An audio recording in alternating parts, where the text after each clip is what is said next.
Question 1. How did your business start? Good question. So I started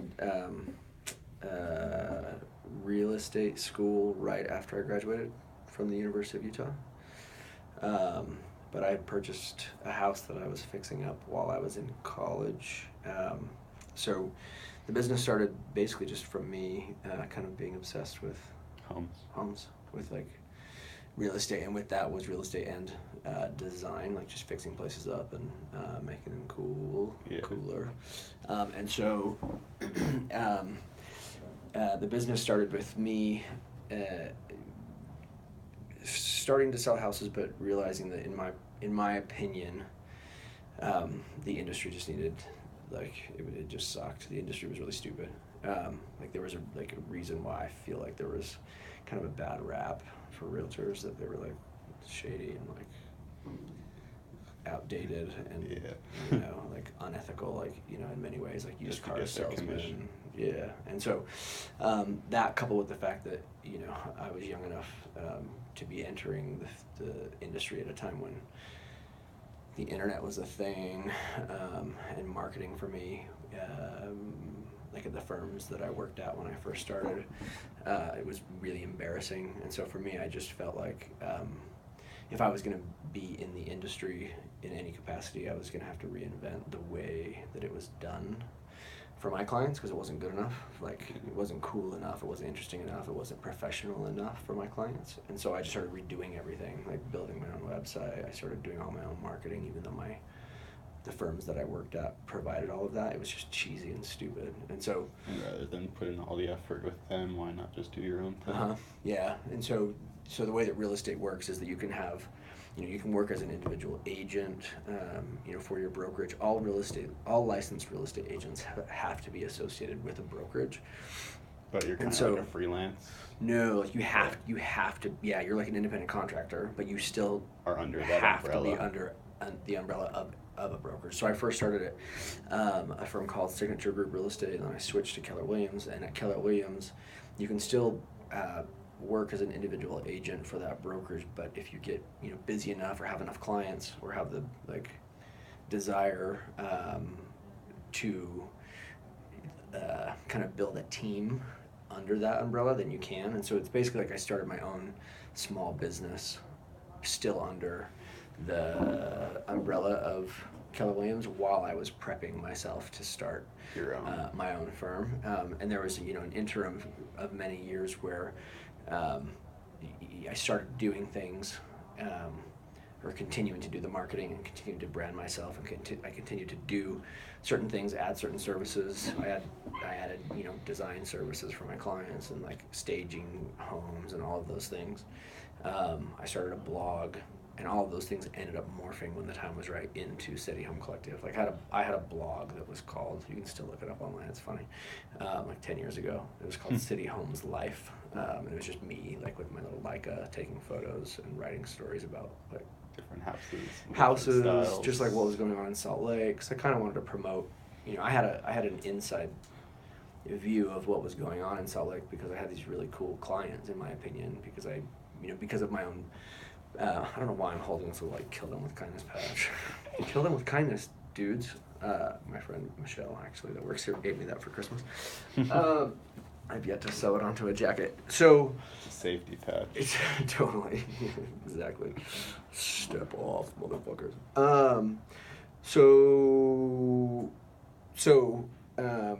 I wanted to highlight the people that I knew, because I was attracting like clients that were architects and designers and just rad like artists and all sorts of, you know, what have you.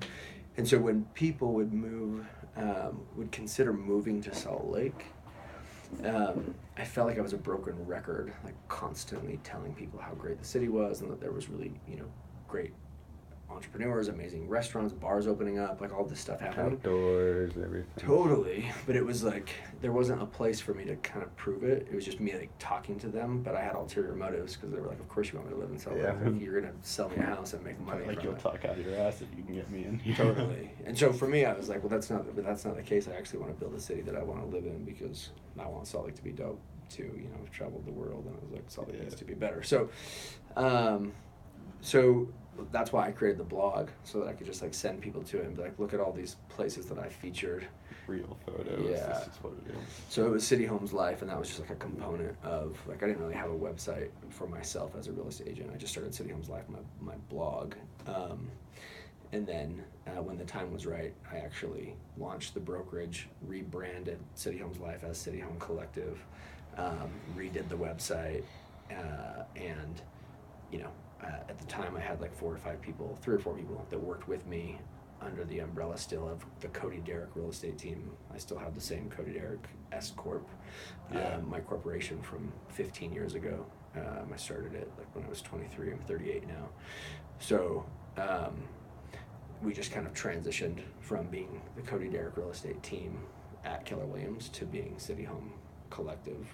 And then those folks, they were already on my payroll, you know, so it was like already branded, and the only difference was that we had to just kind of launch the brokerage. So like when you were the Cody Derrick team, were you just like a little sister brand under the Keller Williams? Kind of, yeah. I mean, I feel like it's kind of off topic of this. No, it's chill. Curious. No, it's chill. I mean, so it was very much, there are certain regulations, right? Like if you work on, you know, for a brokerage, well, you have to work for a brokerage. Whatever the name of your team is, you have to have the logo. This is like, I think it's a Utah State. Is this where the antlers came in? The antlers came when I launched Collective. City Home Collective. Yeah. That was when I transitioned from City Homes Life to City Home Collective, which is something we can talk about. Like City Home, you know, like we live in the mountains, and I had this like idea of like a cozy house. Like you can see my aesthetic. It's like modern, but still like rooted in place, which I feel like is important. You know, like the mountainous Utah. Anyway, you have to have Keller Williams like on your yard signs, right? Or you have to have Signature Group or whatever, like Berkshire Hathaway. You have to have the brokerage 50% the size of their logo, 50% the size of your logo. So I had like the Cody Derrick team for a while, and then when it shifted to me branding City Homes Life, because I thought that was going to be the name of the brokerage, because I was going to have City Homes Salt Lake, City Homes Park City, City Homes like, you know, Silver Lake, City Homes Brooklyn, City Homes Seattle, like all this shit. You know, before I knew how much goddamn work it was going to be to have City Home Collective Salt Lake, you know, I was like young and eager. Anyway, so yes, to answer your question, it was like kind of like a sister company. But, you know, I had branded my own, like the color of my signs at the time was like green, and so I had City Homes Life. That was my brand, right? With Keller Williams, like small, so that the transition kind of was smooth. Even at the time, like, because I sponsored a bunch of events, like, you know, whether it was like museums or festivals, like the Pride Festival, like whatever the events were that we sponsored and had banners and whatever. Yeah. For the transition from being City Homes Salt Lake to City Home Collective, I like took out ads, and like in City Weekly, it was like I would do both logos. So it was City Homes Salt Lake. How did I say it? It wasn't like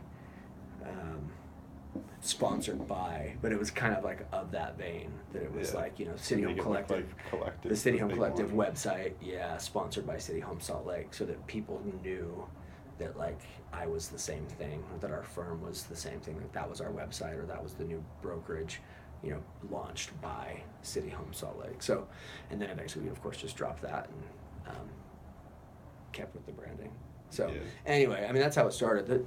The company started based off of just personal passion for me with design and real estate, and then eventually I offered the services. So we launched City Home Collective, and when I added interior design services, I just started hiring people to do the things that I just no longer had enough hours in the day for, because I was offering free design services to my real estate clients, and then they, you know, people would refer me, and clients would come in and say, you know, we want to pay you for your design services. And at a certain point, I had enough design clients that I could not help because my focus was in the real estate sales side of things and running the company and leading the marketing team.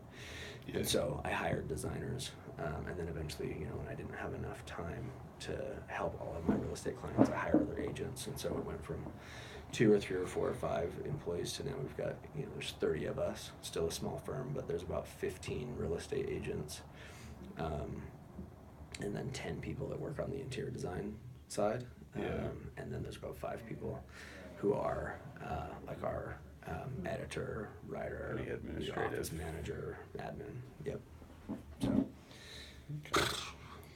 dude, careful with your questions because I'll just talk at you and I have to leave at 11:45. We've got 1 out. Whoa. 42 minutes. Question 2, what's your opportunity space? If you don't... I don't even know what that means. Opportunity space is kind of like an industry... The whole world. Market. Well, like a void that you filled. Oh. Like where you kind of went over it. Way to break it down for him. So I could answer that. I could answer that in a lot of different ways. Just that exact thing, right? Like real estate used to be a service that people couldn't pick and choose whether they just had somebody that represented them who was knowledgeable, but who also like got it. And so for us, yes, there's this piece that is like kind of young and cool and like glossy, like real estate porn, like sexy images and like really amazing houses and great design done by great architects, et cetera, like smart, fancy words. But we would not be successful if we weren't like still the like real estate nerds that knew contract law and like like we go to all of our boring shit that we don't show on Instagram. You know what I mean? Like we've gone to 6 hours of continuing education classes this week. Just like picking apart the new real estate purchase contract because we are also experts in our field. And it used to be that there were experts in the field that had no fucking clue about what was going on, in the city or in the world or when it. As houses pertain to lifestyle and like well-being, et cetera. And so the gap, oddly enough, came. The gap that we filled, I think, came from a lot of like people in general, like speaking hyper locally in Utah, who I feel like didn't have a voice necessarily because Utah is for the most part conservative, in many ways Mormon, what have you, and we're a very mixed group of people here, Mormon, non-Mormon, like black, white, young, old, whatever, like which doesn't matter, it just is what it is, right? That's how everything should be, especially when it comes to business. But at the time I didn't realize that there were so many people that were like kind of aching or like yearning for a voice like that. And so we were kind of we were speaking for, in some ways, the underdog, or in some cases the minority when it came to Utah. And then you add that to like speaking to like the design geeks, like the interior design geeks and the architecture nerds and like that whole thing, the scholars when it came to space and home, and all of a sudden people were like, oh, we can have someone represent us to buy a house, sell a house, or do interior design for us, and we don't have to work with some stodgy, out of date, like old school. Just not with it. And so all of those people that wanted the two things, right? Like they wanted amazing service and intelligence, they didn't want the generational barriers. Totally. And so with that, oddly enough, our clients again come from all walks of life, just like we are. We don't really have necessarily like an age bracket per se, but one thing that is interesting, like I hate like categorizing people, like I fucking hate it when people like call me a hipster or like talking about millennials, like, oh, how are you like marketing to millennials? Like, fuck that shit, like just be who you are and be really bold and be very like open about it, and people that are attracted to you will be attracted to you regardless of age or anything, right? So having said that, it is interesting that I think because we've been doing this for like 10, 12, 15 years and just being like unapologetically honest for what we believe when it comes to the city and real estate and architecture and design and marketing, etc. There has been a generation that, for the most part, is a younger generation that have come to work with us in addition to our clients that are, 40, 50, 60, 70, 80. Just worked with one of our clients that's 94, who's actually kind of famous up at the University of Utah because he started the School of Architecture. Bob Bliss, great guy. He's a super rad dude. I know of him. So our clients are, you don't, is that what you said? I know of him. Oh my gosh, I said you don't love him. I was like, who doesn't love Bob Bliss, dude? So anyway, I think that other firms might have missed that whole group of folks who were already like following us on Facebook and Instagram and whatnot because they were interested in our passion for the city and also just our aesthetic and our normal way of being, I guess, Yeah. So anyway. Okay. Next. Dude, you are gonna run out of time if you I let me know. just ramble. Well, I have a dad that does the same thing, so. Good for him. I should probably meet him. We'd be here all day. He and I just be cutting each other off. Not even kidding. I'm all no all talk. So next, value and use. So value and use is just kind of how well are you satisfying your customers? So how well do you think City Home satisfies customers? I think I mean, it's stupid The to say, customer but needs. like Yelp reviews and Google reviews and all of that, we have really satisfied customers. I mean, we Sandbag them and post your hours and give you 5 stars. Seriously. I mean, we aim to provide a luxury service and experience for every client, regardless of price point. And I think that's different. I mean, there are certain firms that... Oh yeah, you had that house in Marmalade that was like 1.4. You had houses in like 9th and 9th or Liberty area that are a quarter of that. Everything in every neighborhood, right? I think that some people, because I care so much about the way that homes are presented, and because I feel like you can live like a luxurious lifestyle. We did an ad for a house or for a condo that was just up the street that we sold. My client purchased it in the low 100s, and we did an ad that you can look up on our website. And our tagline was "Luxury is not a price point; it's a lifestyle." And I truly believe that, like, I could live a luxurious life in a little 300 square foot flat, and I have, right? Because you choose to like bring into it what you choose to bring into it. You choose to have the like rituals or the patterns or the routines that you choose to have, based off of the way that you want to live, and that has nothing to do with price. It has to do with like your intention and your consciousness, your mindfulness around how to live.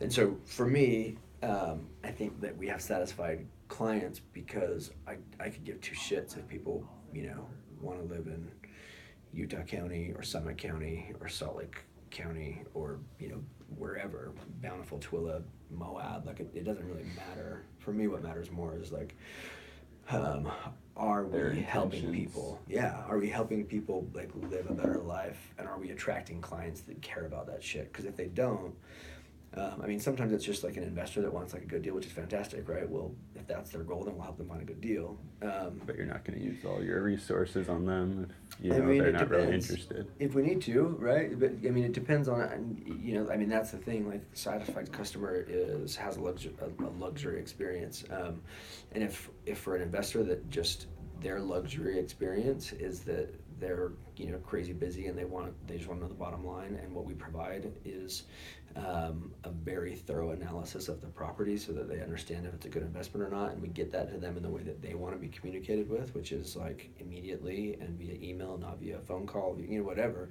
So at the end of the day, they're satisfied, and it looks totally different than what it was for somebody that's a first-time home buyer. They're 25 and all their savings is going into this down payment, and they've never done it before, and they're scared shitless, and so that is like hand holding and more time and like meeting with the parents because the parents have their opinion and whatever that looks like, right? Then that is also equally as important to me, and so what matters is like not trying to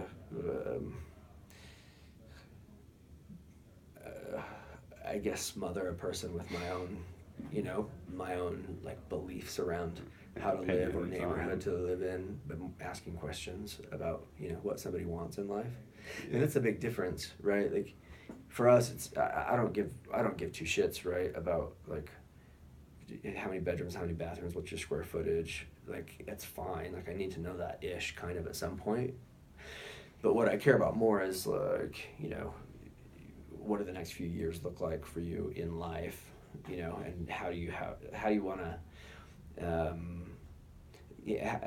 I guess does it matter to have a space that supports that, like whether that's like, well, I want to become an artist, or I want to have a kid, or like I want to whatever. So the question would be like, okay, does this place support that? And sometimes it might not even be the house, sometimes it's like I just need a place to land, because what I want to do for the next few years is like connect to a certain neighborhood, or like explore the city, or I want to be right downtown because I want to do XYZ, or close to the trail so I can go running, and then we win if we help somebody find a place that's next to fucking Mill Creek Canyon, right? Yeah. So okay, next, keep it going, dude. Value in exchange, so that's just efficiency of filling needs. You guys we already went over this a little bit. Yeah, You're pretty efficient. I would say it totally changes per client. I mean, we've gotten better at like our internal systems over the years, because it used to be that I would do them all, right? Like the communication with the clients. You personally? Marketing, I personally had to do everything. So I was, if that was staying up until 3 o'clock in the morning and being back at work at 7, I did it for years. And then, eventually now we have like systems for care. Mm-hmm. Which, again, has to be catered to the client. And also, there's that fine line, which I'm sure you talk about, in business.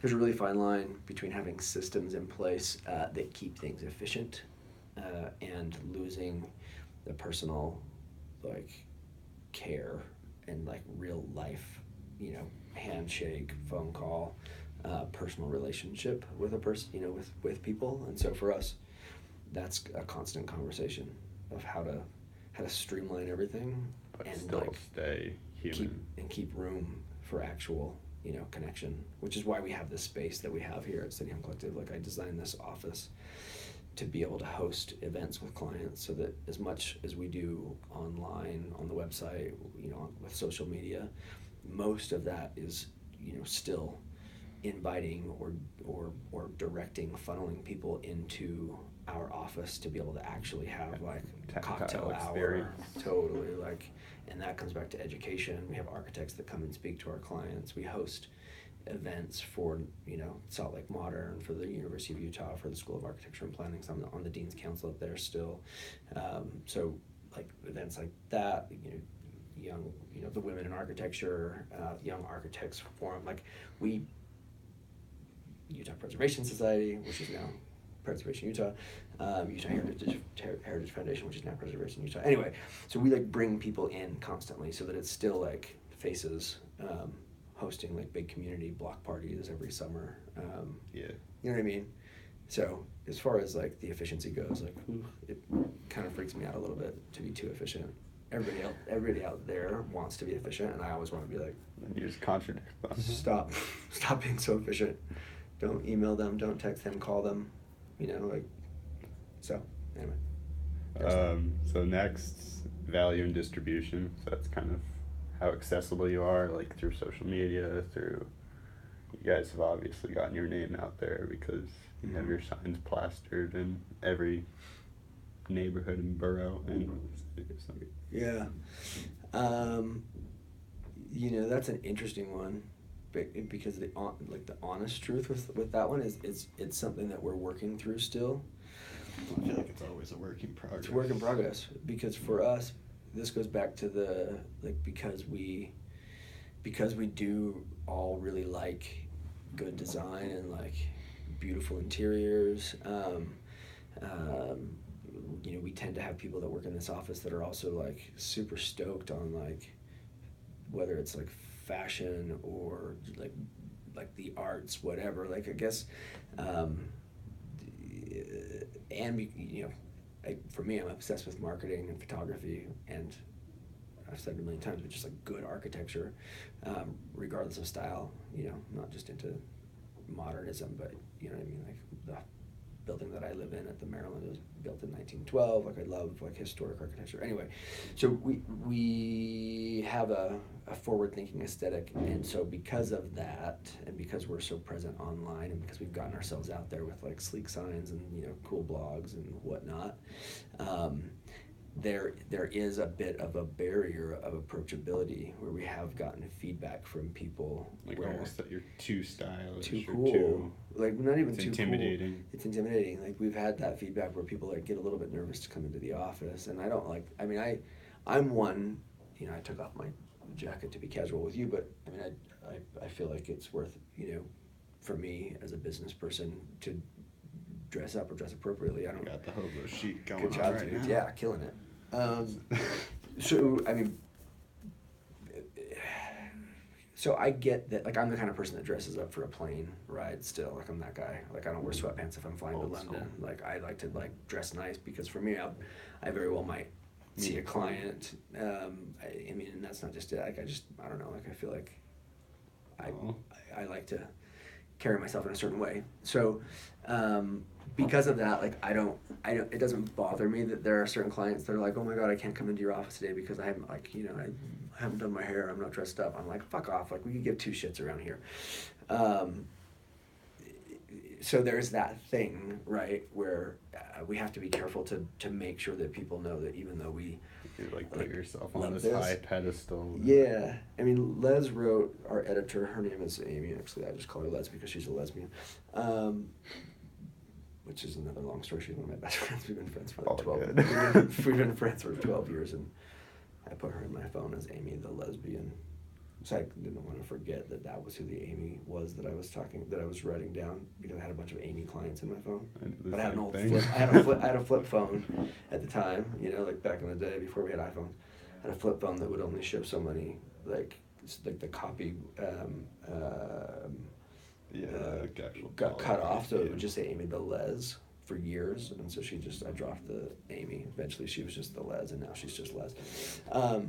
Anyway, Les wrote a story for the site at one point that she said, you know, like we have all these beautiful homes, but we also, as like employees, myself included, like employees of City Home Collective, we aspire to live in the homes that we promote and we sell. Like there's a difference. It's not like we're all these like fucking fancy, like that we've made it in life, and you know these homes that we sell are ours all the time, or that we live in them. Like we like, you know, wax poetic about these places because we also like hope to one day own them or be in them or whatever.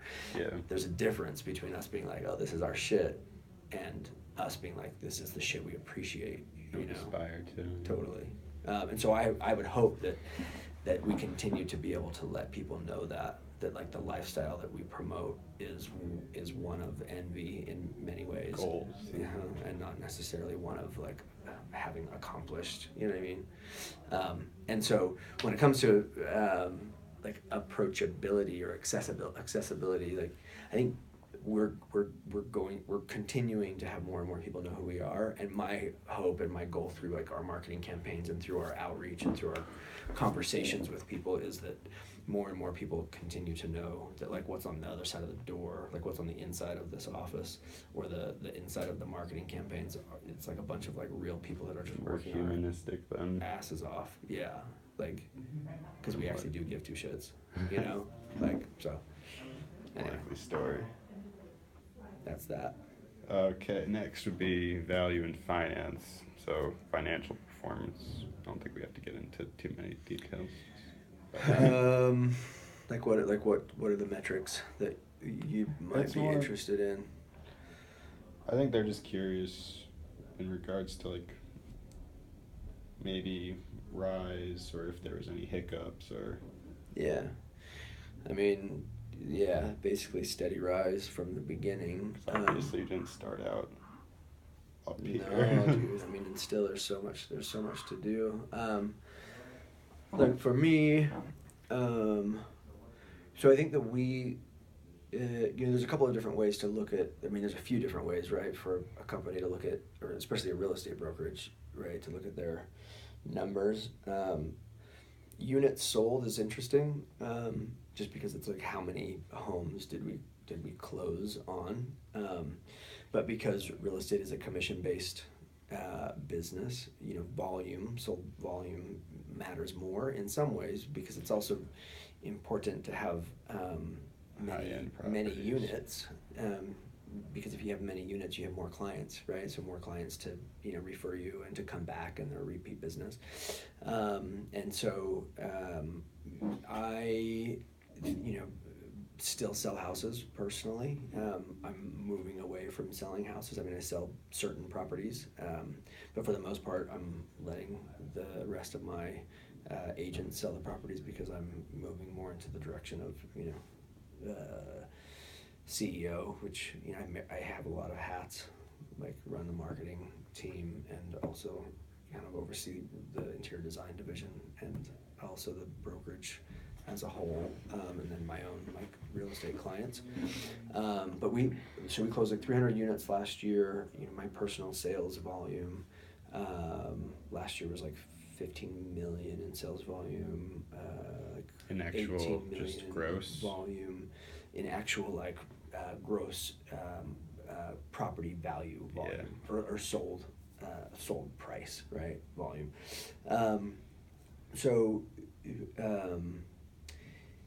We've gone as far as units sold, right? I mean, I went from selling like 2 houses the first year I was in real estate to 10 to like 20 to 40 or 50 or 60, 70, and we're a small boutique brokerage, but some of our statistics are pretty great, because I think I can send you some of this stuff so that it's on paper in case I don't remember exactly, but the average sales price, like the median sales price of a home in Utah is $295,000. Our average sales price went last year from $350,000, or the year before last, from $350,000 to $400,000 last year, and the average sales price for agents outside of City Home Collective still is right around that median sales price in Utah, right around $300,000. Mm-hmm. So our agents sell on average homes that are about $100,000 more than other agents, and then my personal sales average sales price is $650,000. So that's right around the price point of homes that I sell. So as a firm financially, there have been hiccups, and we've had like all the crazy shit that people go through, like embezzlement. Like we had an employee that fucking stole a bunch of money, and there's like all these like heartbroken things where you're like, what? Are you fucking kidding? And making bad hires, hiring people and having to let them go because it was a total like waste of money to train people. So we've gotten a lot better. It used to be that I was so excited about people that wanted to work for City Home because it's like my baby, and so I was like, oh, you like love us, like yeah, you're a yes, yeah, you like me, I like you, great. And you just overlook little details. Totally, because there's a lot of people that don't really know how to work, or don't want to work. They just see us as like, oh, it's a cool place to work, when they don't realize that every time there's like a photo taken of us like having a good time, then we all like put the glass of champagne down or chug it, and then we like go back to work. It's like not like a party all the time. And so there's some people that are like, we want to work for you, you're so cool. And then they see that like we're here until 10 o'clock at night and actually work, and they're like, oh, peace out. Like I don't want to really do that. And so we've gotten much better. Like I don't do any of the initial interviews. Like there's because you don't trust yourself. I don't trust myself. It's too easy for me to say yes. I'm not. I'm not as Something that's vicious. more I'm not as objective vicious. about it. Totally. So now Miriam does the first round of interviews, then Leanne does the second round of interviews, and then if there's a question for me about whether someone's a good fit, then I might do a quick sit down. Impromptu. Mm-hmm. Did you find there was any like plateau in like sales? Like once you hit a certain amount of houses, it was just kind of hard to jump up past that. I think that we've been kind of at a plateau, to be honest, because like the 500 area.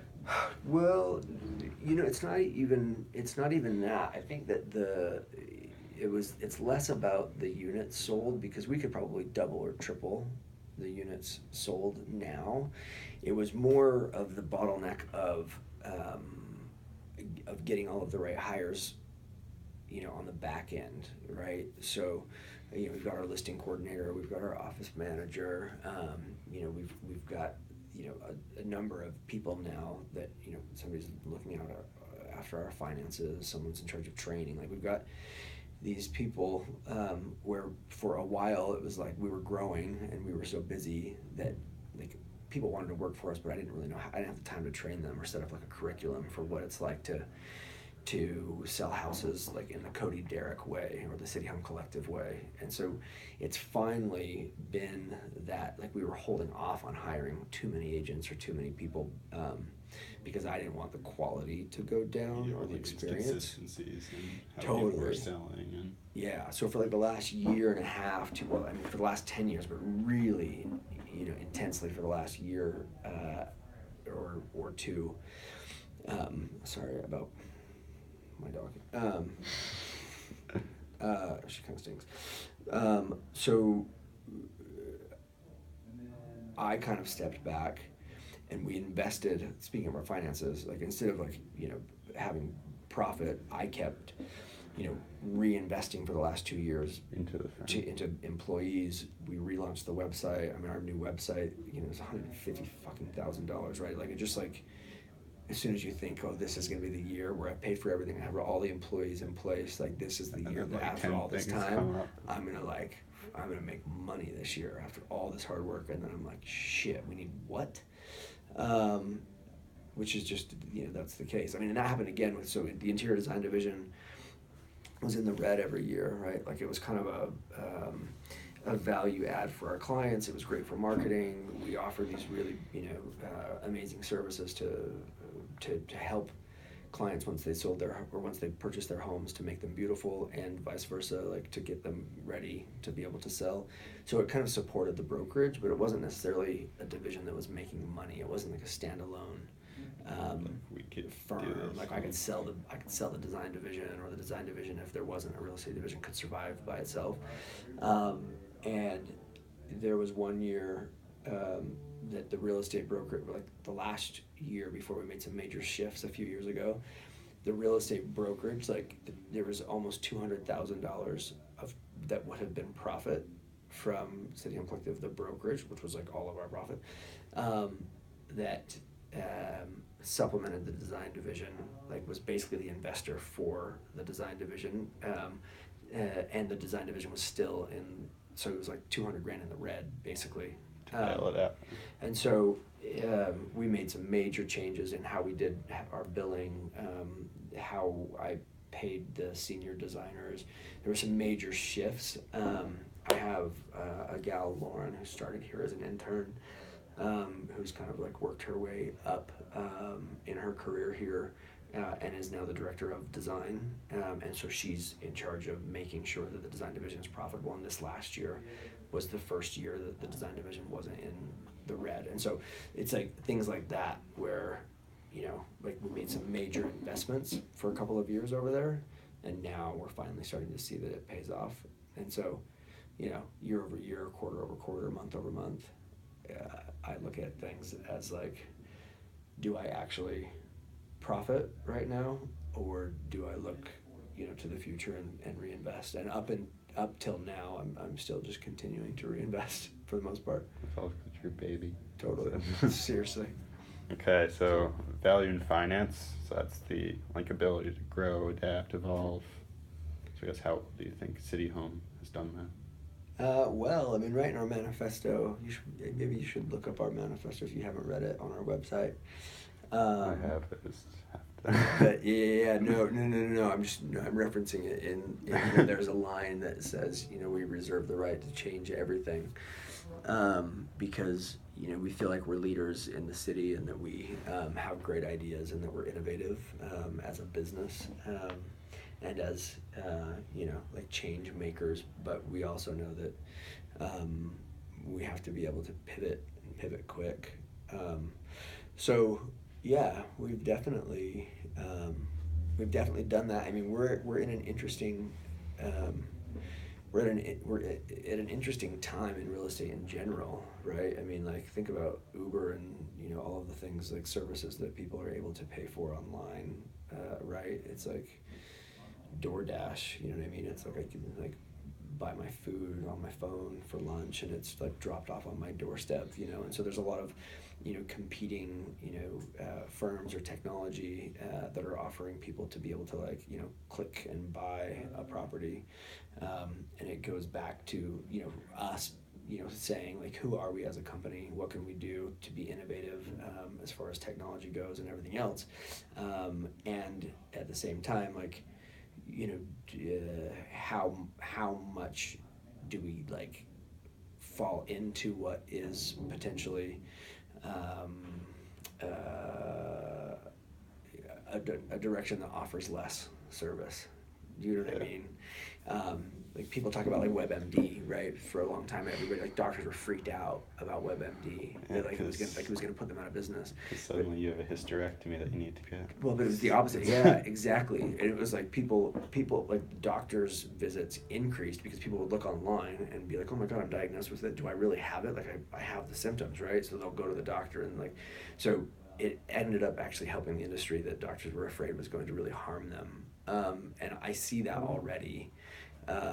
There's a major fine yesterday or 2 days ago that was just given to Homey, that website that offers people to be able to, it's like a discounted service, discounted commissions to be able to like kind of do everything online, do it yourself. So they were fined because they were acting as a brokerage but weren't offering the services of a brokerage, and so people were getting in trouble, lawsuits, and then these folks that are using them then have to go and hire someone like myself to get them out of trouble, and also an attorney to fight their legal battles, because homeowner and a buyer are totally at odds with each other because neither of them understood the contract from the beginning. And so it's that fine line between pivoting or like being able to like adopt technology, but still, like I said before, make sure that we're maintaining an actual face-to-face, like a handshake and like a relationship with a person that's real service. So that's a constant one. That's like a day-to-day question that I'm in. Yeah. Okay, so next, what would you say your best resources are?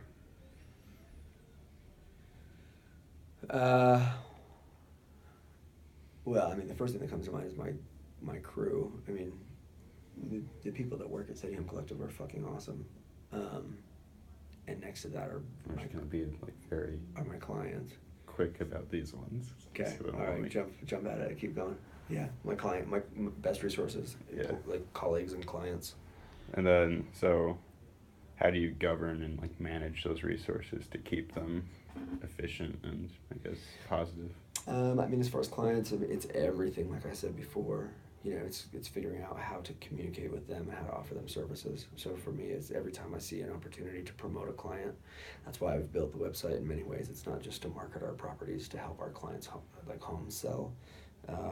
It's also to like promote their businesses. Like, so every time I have a closing, I ask my client, like, is there do you have any friends, family, or yourself like own a business? Or, I mean, I should usually know it by the time we get to the closing, but is there anything I can promote, any way I can like help you be more successful in life or in business? And so that's something that we always do. But then and then the educational piece, like constantly trying to educate people about whether it's architecture or just what people can do in the city to make this place a better home for all of us. And then that's also, you just never want to be annoying with people. And so for us, I've tried to split it out between events for our clients, providing the space for our clients to use, newsletter that goes out to our clients, but it's not all about like our market. It's not all about like it's homes that we're selling. It's like I try to have useful information about other local businesses and like events that are going on in the city. And to follow up with you guys. Yeah. It's not like I got your money and I'll get out. Totally. And it's like, even on Instagram, like occasionally it's a house that we have for sale or that we've designed. Other times it's just like, because it's always our photos, but sometimes it's, like local businesses that we featured. Sometimes it's, whatever. We're just trying to like switch it up so it's not always about us, but it's usually about, them. Still the same kind of. Mm-hmm. And as far as as far as the colleagues, it's really important for me to provide a well-balanced, like work life. Because the City Home Collective is such a lifestyle for all of us that work here, it can very quickly get out of balance, especially because we're so obsessed with it. And so then it's almost like, we're practicing or we're preaching this like kind of like Zen way of being, and finding a home and a neighborhood that inspires your life to be better. And then here we are until 10 or 11 o'clock on midnight to try to get the Friday morning newsletter out, and it's like, what the fuck are we doing? We're not happy, or we're not like enjoying our homes or our families or whatever that is, because we're always at work. And so I pay for a life coach for all of my employees. They meet with a woman. They have the opportunity, if they choose to. It's like therapy. They can meet with her every single month, and I pay her a salary to do that for my people. And she's not necessarily a business coach. She can offer business coaching advice, but it's not specific to that. People can talk to her about whatever, like relationships, personal shit, business. All of my employees have health care. All of my employees have unlimited time off, unlimited like vacations, and no work hours. So people just get their jobs done.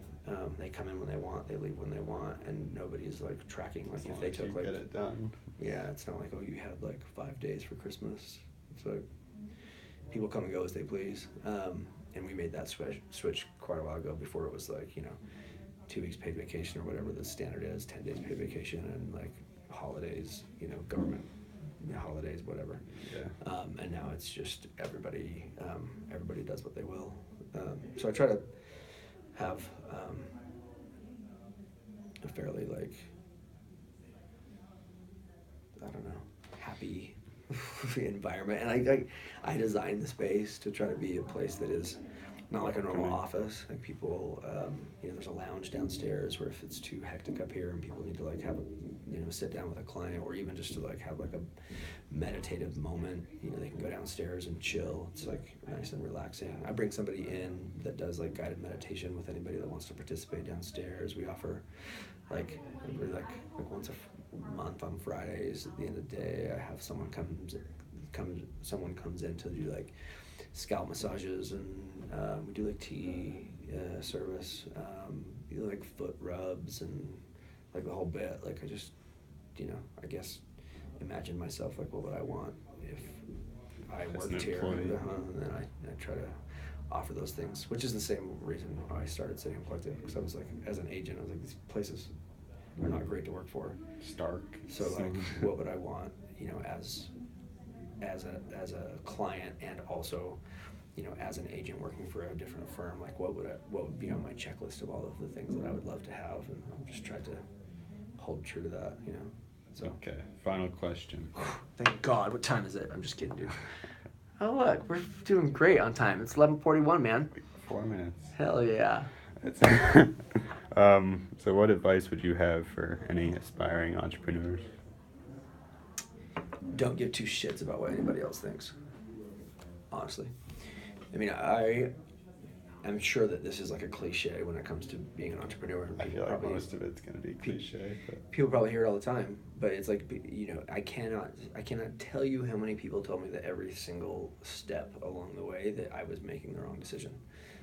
People told me that I shouldn't have, that I shouldn't have a website, or B, that I shouldn't spend that much money on the website, or that it shouldn't look that way. Maybe that's why they don't have it, because they have no vision. Totally. That every step of the way, people were like, why would you do signs like that? You know, you want bright colors to pop. You know, even like back in the day, I was like, you have to have your face on your yard sign. I was like, why would I want to have my face on my? Why would why would I want to tell a client that I'm trying to sell their house, but really I'm going to promote myself by putting my fucking face in their front yard? It's the stupidest thing I've ever heard of. So like, there are certain steps along the way that were like, oh no, you have to focus on one thing. You can't be a real estate brokerage and also a design firm. And I was like, they go hand in hand to me. And at the time, nobody was doing that. Now, like, how many hundreds of fucking real estate and design brokerages are there, or design services or staging services attached to a real estate brokerage? Like, none of that shit existed 15 years ago when I started saying that I was going to be doing all this stuff. And even in my marketing, when I was in the state of Utah, in a very conservative place, when I was having, you know, like, gay couples, because of course for me, I was like, that was important to me to promote certain things, or like minority. Yeah, like whatever it was, like in my ads, or saying things in like a really bold and honest way, still professional, but like, you know, being on, people were like, oh, you're gonna ostracize so many. I was like, I would rather connect to the 1% of people who aren't idiots, and work with them, than try to you know, appeal to the 99% that aren't going to like me anyway, because when they come into my office, I'm going to be totally myself, right? So I just feel like, you know, take advice from people, especially people that know more than you. Like, listen to experts, ask questions. But at the end of the day, if you're going to be an entrepreneur, the whole point of being an entrepreneur is doing something that somebody else hasn't done before. And so eventually you're going to have to say, thank you for your opinion, and I'm going to do the exact opposite. Take it with a grain of salt. Yeah. Totally. So, I mean, that's the advice I would give, is like, just trust your instincts, do your research, but then trust your gut, and don't be afraid to go be yourself. Okay. That's good.